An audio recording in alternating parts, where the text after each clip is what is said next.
السلام عليكم، كي دايرين؟ بخير.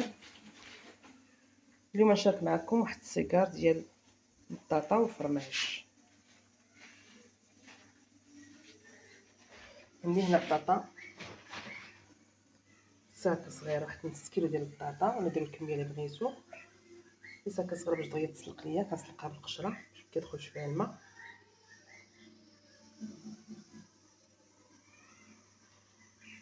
وعندي هنا واحد 200 غرام ديال صدر ديال الدجاج مقطع صغير سلقات ليا.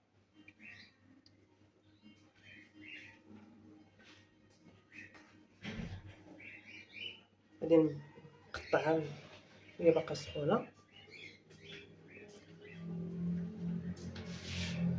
وغادي نضيف عليها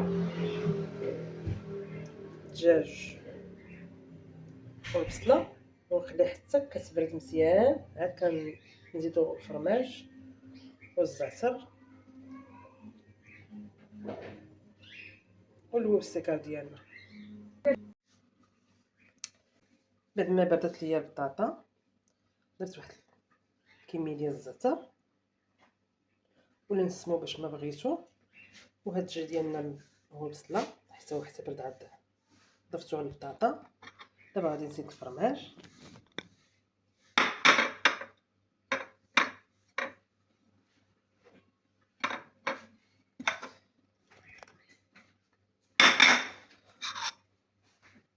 نزيد الفرماج الاحمر، الفرماج اللي كان عندكم ديروه.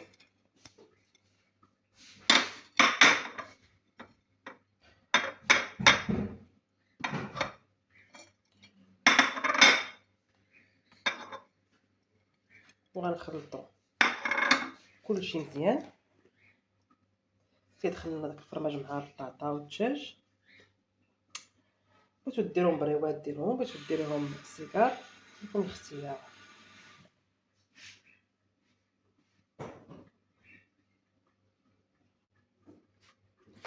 من بعد ما خلطت البصله، شوف بصله ساهله كما كتشوفوا. بعد ما خلطت البطاطا والدجاج والبصله والفرماج درت هنا شويه ديال الطحين مع الماء باش نلصق السيكار.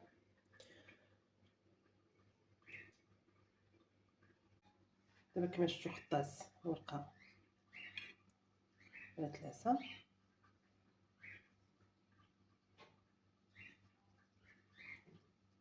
كنعمرو كنلويو، كندهنو شويه ديال الطحين باش ميتحلش لنا. الا بغيتو ديروه في الفران غدهنو شويه الزيت. هادو بغينا نقليوهم، ما كندهنوش الورقه اصلا راه مدهونه.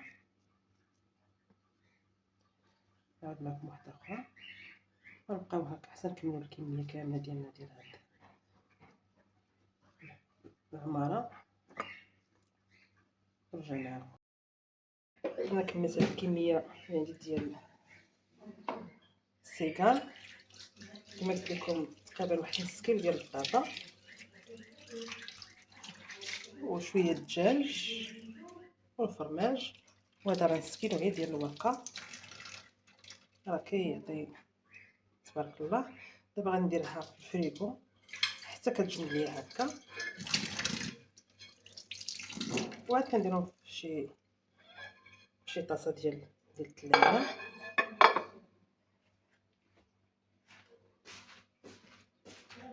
بقاو معايا بما نقليو منهم ونرافقو مع الحريره ولا الصوبه ولا الشوربه. وشكرا على المتابعه، ومقادير في متناول الجميع. المقادير كلها كاينه في الدار. وها الصيقار ديالنا من بعد ما طابو كيجيو معلكين داك الفرماج. رافقناهم مع الحليبه البيضاء بالحليب. كنديرو اما السميده البيضاء اما البلبوله. وجربوا هاد السيجار راه كيجيو زوينين اقتصاديين. شكرا على المتابعة.